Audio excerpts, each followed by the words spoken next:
Hi, it's me, Rachel Lynn, and today's Financial Friday is my January budget recap. So first of all, I will go over my notes, and I have a new income that started the 15th of January. My insurance rates went up, and I added vision insurance onto my plan now that it is offered through my work, and so all of those things changed how much I get paid. Thankfully, there were also some tax cuts that helped offset some of that, so I'm actually only getting paid about $8 less a month, which is pretty awesome because I can deal with a income decrease by that much.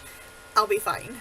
I believe I went over this in my January budget update, my mid-month update, where I had said that my total that I put towards debt in December was not actually accurate because I decided to keep a little bit in on my student loans, my two different accounts that I pay my loans off with, and I decided to keep a little buffer in there for each one of those. And then on January 4th, I spent $25 to go to a raffle ticket where I could possibly win $20,000, and if I don't win $25,000, then I just donated $25 to my high school alma mater, which I am perfectly fine with doing.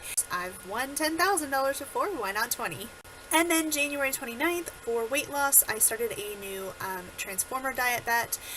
Also, earlier in the month, I got ahead on doing 5Ks so that I could get discounts by being 1 month ahead. So in January, I paid for my February 5K because if I didn't purchase it by the 30th of January, then there was going to be a huge price increase, and I would rather get the discount and be over 1 month so that I can get 1 month ahead. So in the month of February, I will be purchasing my March 5K and so on and so forth going forward from here. But I also joined another Transformer diet bet, which was an extra $125, which really put me over in the weight loss category, so we will look at that when I get there. So a lot of times I like to wait to show you my income, but this month is not like anything super special, so I'm just going to go ahead and tell you how this month went as far as getting paid. So my first paycheck, my old amount that I got paid was $1149.74. I got paid Capital One interest for my savings and checking account in the amount of $5.12.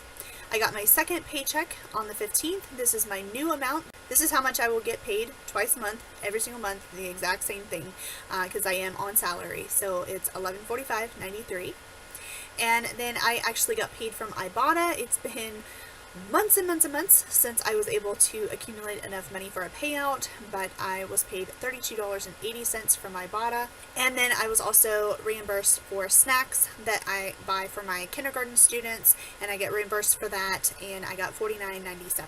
Some of that might have actually been Christmas gifts too, that the students make for their parents, and so I think that might have been in there as well. So these are all of my known allocations. I know what I'm going to give, except for how much extra I'm going to make for my payment for my extra student loan payment. So that's kind of like a surprise at the end of the month. Right here, I gave $125 to church, and that does include the extra $25 that I gave to my school. $512 went to my savings account. There's not a whole lot in there. I'm just kind of putting the extra interest in that savings account for right now, just as like an added savings. But $5 a month to save is not a whole lot, and I mean that's fine. My rent is actually my undergrad degree student loan payment because I live at home with my parents and they are paying for my undergrad degree, and so for right now, instead of paying my parents and my parents paying that, we've cut out the middleman and I just pay my undergrad student loan payment, and that is $273.66. My graduate loan payment, which I am fully responsible for, I paid $129.91. And then my extra student loan payment, I was able to put towards debt. My goal is $1,000 each month extra, but I was able to put $1167.66. And then my extra checking account, this is just the checking account that I use to quickly access my savings accounts if I need them, and my sinking funds accounts if I need it. And it's just kind of like an extra account that I keep half of my emergency fund in, so I don't ever add anything to it. And then to my sinking funds, I added $230.68. My HP Instant Ink was $15.89. That was supposed to be somewhere around $5.99, and they overcharged me, but I actually got them to give me a couple of months for free, and so I've worked that out with them, but for this month I was over. And then for Verizon it was $68.18. That was also over because for some reason my phone is no longer getting my Wi-Fi signal in my bedroom, and so I was using my phone thinking I was connected to Wi-Fi, and the next thing I know it said, we're charging you $15 extra because you have gone over your data limit for the month. So I don't know what's going on with my phone. My GPS is not working. My Wi-Fi is only working if I am like right next to the modem and right next to the Wi-Fi signal. So I don't know what's going on, but my phone is really starting to frustrate me, and I don't know if I should just kind of like start saving for a new phone, just get a new phone. I don't know what to do. So I have an iPhone 6. So if you know anything about iPhone 6s and why the GPS does not work and I cannot get around town looking for places that I've never been before and can't find them because the GPS doesn't work and the Wi-Fi signal is not working. If you know anything about that, please leave me a comment down below and let me know, because I'm getting to my wit's end with my phone. I thought that I loved it, and I did a year ago. It was great and I loved it, and then I got a new battery for it because the battery life was not good, and that has really helped. But now all this other stuff is happening and it's driving me crazy, and I mean, like, I'm sure that something's going on, that they just want me to buy a new phone, but I don't want a new phone. I like the phone that I have when it works. So anyway, I had to pay $15 extra for data because I ran out. Netflix is $10.99. I have heard that that amount might be going up soon, but I've also found out that I can no longer get Netflix on my Wii. I have always used my Nintendo Wii to play Netflix. Occasionally I'll do it on my computer, but it's mostly watching it on my TV. I use the Nintendo Wii, and so it's no longer accessible on there, and so I'm actually thinking about doing away with Netflix just because the way that I like to watch it is no longer available. So it is something under consideration. I'm just kind of keeping it for right now, but I don't know what I'm going to do. I could just get like a Roku or something like that, but I'm not really sure how those things work, and so right now I just don't even have time to think about it. So I'm just keeping things the way they are for right now. So for gas, somehow I got away with only getting gas twice this month. I did get gas like, I don't know, the very first couple of days of February, but anyway, I spent $20.77 on January 9th and then $19 on January 23rd. So I only spent $39.77 on gas. For groceries, I did really well too. I spent $26.65 at Target for snacks, and I shouldn't have even spent that money as it was. I have more than that, I think, more than that in Target gift cards, and I should have used my gift cards for that and then gotten the reimbursement in cash. But I decided to use my card for some very odd reason, but I don't know, what am I going to do? I got reimbursed for it, so that's okay. For my teaching allocation, I only spent $26. I'm very proud of myself for this. I'm doing really well with that, and that was all Scholastic books. I got a listening center, books that are books with the CDs that go with them so that my students can listen to it in one of their reading stations, and then I got a couple of other books as well. Then my spending allocation, I only spent $11.78, and that again should have gone on Target gift cards, but for some very odd reason I just wanted to hang on to those gift cards and not spend them, and I don't know why. And then in my restaurant budget, I technically went $11 over because I spent $36 at Shalimar Restaurant.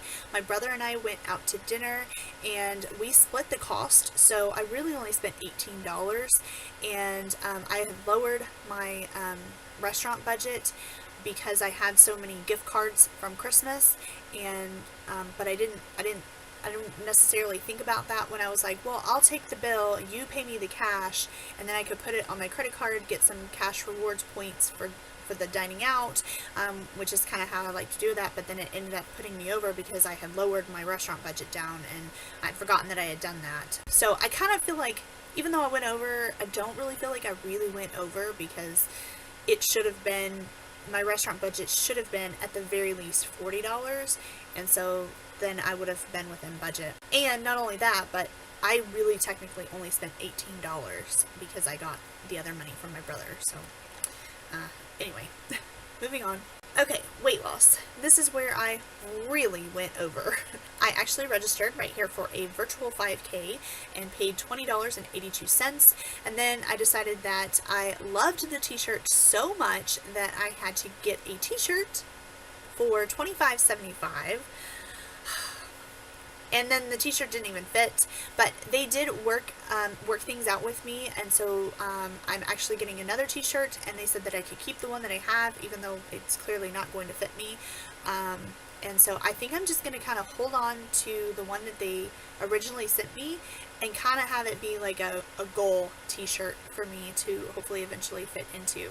Then I signed up for my February 5K so that I could get 1 month ahead and get a discount. And then I also spent $125 on my second Diet Bet, Transformer Diet Bet for the year. So I spent a whopping $216.27. Yikes!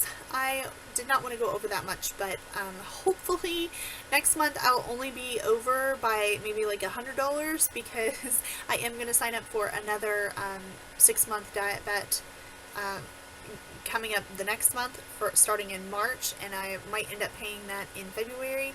So I'll just have to see how that goes.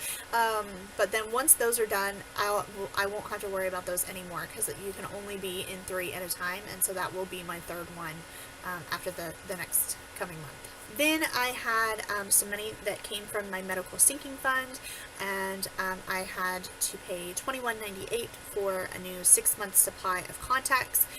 This is after my insurance paid for it. I only got 6 months because 6 months will last me a lot longer, because I will go a week or two in between contacts and wear just my glasses for a week or two, just to kind of give my eyes a break. And then I kind of stretch out my contacts just a little bit by wearing my glasses every once in a while. Like about once a week I'll wear my glasses for 1 or 2 days during the week, and that I feel like that stretches out my contacts just a little bit.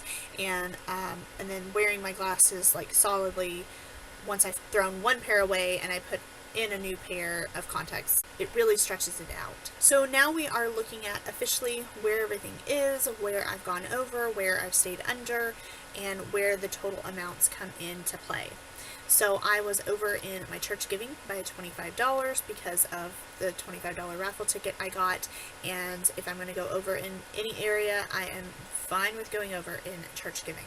I guess I took off this from my savings, because this is just purely whatever interest I earn from Capital One that goes into my savings, and so it shouldn't be any more, and it might be less maybe if I throw it at sinking funds instead, but it definitely should not be more.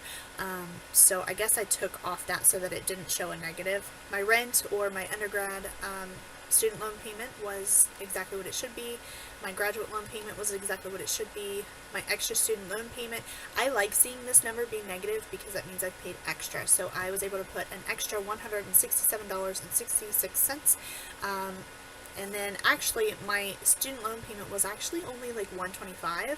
So I think it was more like $172 that I put extra this month, but this was an automatic withdrawal to the other bank account that they take that money from, and so it was already that amount. I have now lowered that down so that it can be reflected in this total going forward. Of course, my extra checking or emergency fund was 0, and then my sinking funds were exactly what I planned, because I was putting extra towards them all last year. Like when I had extra money, some would go towards debt, and then some would go to the sinking funds, and I've decided to kind of like whatever I'm saying goes to sinking funds, that's it, no more. It could be less if I make that decision, but I don't want it to be more. So you can see here where I had originally planned that my HP Instant Ink service, I had lowered my plan down, and they did not lower it, and they overcharged me. So I was actually over by $9.90. Verizon, I paid $15.02 extra for that extra data that I talked about. Netflix was right on the nose. Gas, I was $30.23 under. Groceries, I was $23.35 under. Teaching was $24 under. Spending was $38.22 under. And then restaurants was $11 over. Sort of. Kind of. But not really. And then weight loss was $166.27 over. Losing weight is good for making money because of diet bets, even though I didn't win a whole lot of money on my diet bets for January, but that's okay. It's more than I started with, and that's the important thing, and I did not lose my money. That's the most important thing. And so grand total, I was actually $279.05 over. Since I put so much extra towards debt, this kind of inflates that number, and this number really should be pretty close to this one. And so the fact that I had only had $84 extra that I made this month, this number should not be quite that high. So I am calling this a huge win for the month because I was able to put more than my extra income extra towards debt. I hope that made sense. So I think that is it as far as showing you my January budget recap. Last week I posted my February budget setup, and so if you have not seen that, I will link it up here for you to go check that out. Leave me a comment down below. Let me know what you think about my budget for this month. Would you have gone over in the weight loss category in order to get ahead in your 5Ks if that's what you were going to do? And do you think that I put the diet bet in the right section? Because the last time I did that, I took it from one of my sinking funds, and I probably could have taken it from my miscellaneous sinking fund, but then I would have had to like replace that $100 anyway. So I just kind of feel like no matter where I put it, like the money is all coming from one place anyway, so I don't know. Just let me know what you think. Don't forget to like this video and also subscribe if you are not already. I make videos about getting out of my student loan debt and losing some weight along the way. That's all I have for today. Thank you so much for watching, and I'll see you in the next one. Bye.